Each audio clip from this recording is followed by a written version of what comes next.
मार्गशीर्ष मास की अध्याय 2। दोस्तों, मार्गशीर्ष मास की पूजा के दौरान राजा और उनकी प्रजा ने जो भक्तिभाव दिखाया, उससे भगवान विष्णु अत्यंत प्रसन्न हुए। मार्गशीर्ष मास के अंत में जो मूसलधार बारिश हुई, उसने राज्य की सारी समस्याओं को दूर कर दिया। अब राजा ने यह निश्चय कर लिया कि मार्गशीर्ष मास की इस पवित्र परंपरा को पूरे राज्य में हमेशा के लिए स्थापित करेंगे। वे चाहते थे कि उनकी प्रजा हर वर्ष इस मास में एकत्रित होकर भगवान विष्णु की आराधना करे और इस मास की महिमा को समझे। राजा ने अपने मंत्रियों और गुरुओं के साथ मिलकर मार्गशीर्ष मास की पूजा के लिए एक विशेष योजना बनाई। उन्होंने तय किया कि हर वर्ष मार्गशीर्ष मास की शुरुआत एक विशेष महायज्ञ के साथ की जाएगी, जिसमें पूरे राज्य की प्रजा सम्मिलित होगी। इस महायज्ञ का उद्देश्य भगवान विष्णु की कृपा प्राप्त करना और राज्य में सुख, समृद्धि और शांति को बनाए रखना था। राजा ने राज्य के प्रमुख मंदिर को सजाने का आदेश दिया। मंदिर को फूलों, दीपकों और रंग-बिरंगे वस्त्रों से सुसज्जित किया गया। मंदिर के चारों ओर एक विशाल मंडप बनाया गया, जहां प्रजा एकत्रित हो सके। राजा ने यह भी घोषणा की कि इस मास में राज्य में कोई भी कार्य नहीं होगा, सिवाय पूजा अर्चना और धर्म कर्म के। मार्गशीर्ष मास की शुरुआत के साथ ही महायज्ञ की तैयारियां पूरी हो चुकी थीं। पूरे राज्य से लोग एकत्रित हुए थे। सुबह सुबह राज्य के पुरोहित ने विशेष मंत्रों का उच्चारण करते हुए यज्ञ की अग्नि प्रज्वलित की। राजा ने अपनी पत्नी और बच्चों के साथ भगवान विष्णु की मूर्ति के सामने बैठकर यज्ञ में आहुति दी। यह यज्ञ पूरे मार्गशीर्ष मास तक चलने वाला था, जिसमें रोज नए नए धार्मिक अनुष्ठान किए जाने थे। हर दिन महायज्ञ के दौरान भक्तों ने भगवद गीता, श्रीमद् भागवत महापुराण और विष्णु सहस्त्रनाम का पाठ किया। राजा ने आदेश दिया था कि जो भी व्यक्ति इस महायज्ञ में सम्मिलित होगा, उसे अन्न, वस्त्र और अन्य आवश्यक वस्त्र मुफ्त में प्रदान की जाएंगी। इसके अलावा हर दिन भगवान विष्णु की मूर्ति के समक्ष विशेष भोग अर्पित किया जाता था, जिसे बाद में सभी भक्तों के बीच प्रसाद के रूप में वितरित किया जाता था। महायज्ञ के दौरान राज्य की प्रजा में भक्ति और उत्साह का अद्भुत माहौल बना हुआ था। हर दिन सैकड़ों लोग मंदिर में आते, स्नान करके स्वच्छ वस्त्र पहनते और यज्ञ में सम्मिलित होते। राज्य के कोने कोने से लोग भगवान विष्णु की आराधना करने के लिए एकत्रित होते थे।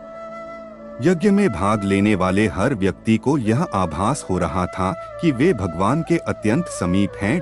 राज्य की महिलाएं भी इस महायज्ञ में बढ़ चढ़कर हिस्सा ले रही थीं। वे घर घर में दीप जलाती, तुलसी के पौधों को जल अर्पित करती और अपने परिवार की सुख समृद्धि के लिए व्रत रखती। बच्चों ने भी इस अवसर पर विशेष धार्मिक खेलों में भाग लिया, जिनमें वे भगवान विष्णु की कथाओं का प्रदर्शन करते थे।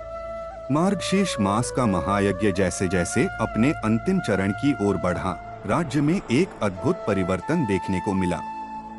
लोग पहले से अधिक आनंदित और समृद्ध महसूस करने लगे। राज्य की अर्थव्यवस्था में भी सुधार हुआ और फसलें पहले की तुलना में अधिक अच्छी होने लगी। हर किसी को ऐसा प्रतीत हो रहा था कि भगवान विष्णु की कृपा से राज्य की सभी परेशानियां दूर हो रही हैं। महायज्ञ के दौरान कई चमत्कारी घटनाएं भी घटित हुई। एक दिन जब यज्ञ की अग्नि बहुत ही तेजी से जलने लगी और एक अजीबोगरीब प्रकाशमंडल मंदिर के चारों ओर फैल गया, तो सभी भक्त विस्मित रह गए। पुरोहित ने इसे भगवान विष्णु की उपस्थिति का संकेत माना और उन्होंने भक्तों को यह विश्वास दिलाया कि भगवान उनकी पूजा से अत्यंत प्रसन्न हैं। राजा इस अद्भुत अनुभव से इतने प्रभावित हुए कि उन्होंने निर्णय लिया कि इस महायज्ञ की परंपरा को न केवल उनके राज्य तक सीमित रखा जाएगा, बल्कि इसके महत्व को अन्य राज्यों तक भी पहुंचाया जाएगा। उन्होंने अपने दूतों को अन्य राज्यों में भेजा और वहां के राजाओं को मार्गशीर्ष मास की महिमा के बारे में बताया। कई राजा इस परंपरा से प्रभावित हुए और उन्होंने अपने अपने राज्यों में भी इस मास के दौरान भगवान विष्णु की पूजा अर्चना की शुरुआत की। महायज्ञ के समापन के अवसर पर राजा ने एक सभा का आयोजन किया जिसमें राज्य के प्रमुख नागरिक और विद्वान सम्मिलित हुए। वहां राजा ने अपने अनुभव साझा करते हुए कहा, मार्गशीर्ष मास ने हमें यह सिखाया है कि जब हम सच्चे मन से भगवान की आराधना करते हैं तो वे अवश्य ही हमें हमारी समस्याओं से बाहर निकालते हैं। हमें केवल धर्म के मार्ग पर अडिग रहना है और अपने कर्तव्यों का पालन करना है। राजा ने प्रजा को यह भी समझाया कि इस मास का पालन करने से केवल व्यक्तिगत सुख शांति ही नहीं मिलती, बल्कि यह पूरे समाज की समृद्धि के लिए भी आवश्यक है। उन्होंने इस बात पर बल दिया कि इस परंपरा को उनके वंशजों द्वारा भी आगे बढ़ाया जाए ताकि हर पीढ़ी मार्गशीर्ष मास की महिमा को समझ सके। राजा के प्रयासों से पूरे राज्य में धर्म और आस्था की जागरूकता फैल गई। लोग अपने दैनिक जीवन में भी धर्म के मार्ग पर चलने लगे। मार्गशीर्ष मास की पूजा ने उन्हें यह सिखाया कि आस्था केवल एक मास या पर्व तक सीमित नहीं है, बल्कि यह एक निरंतर जीवन यात्रा है। लोगों ने अपने घरों में नियमित रूप से भगवान विष्णु की पूजा अर्चना करना आरंभ किया और इस परंपरा को अपने बच्चों में भी स्थानांतरित किया। मार्गशीर्ष मास की कथा का दूसरा अध्याय हमें यह सिखाता है कि जब हम सच्चे मन और श्रद्धा से भगवान की पूजा करते हैं तो वे अवश्य ही हमारी प्रार्थनाओं को सुनते हैं।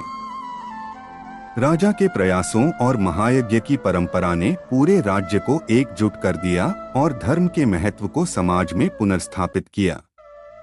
इस मास की पूजा ने राज्य की समस्याओं का समाधान किया और एक नई धार्मिक और सामाजिक परंपरा को जन्म दिया।